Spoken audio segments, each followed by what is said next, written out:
歡迎光臨羅湖站，以下係使用引導徑前往客務中心、售票機、月台及無障礙洗手間嘅路線指引。如要前往客務中心，請於閣下現時身處位置後轉，然後沿引導徑前行至第4個分叉口左轉，再一直前行至盡頭，便可到達客務中心。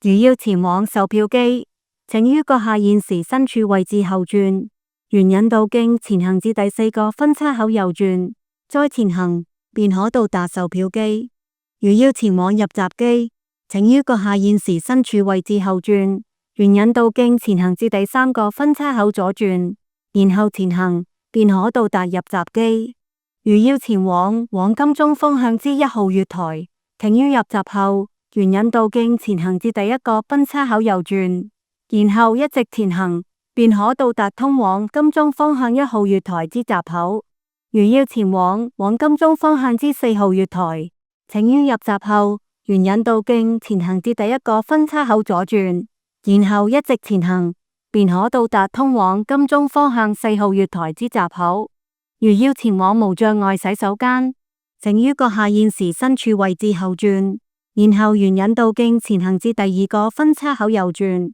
再前行，便可到達無障礙洗手間。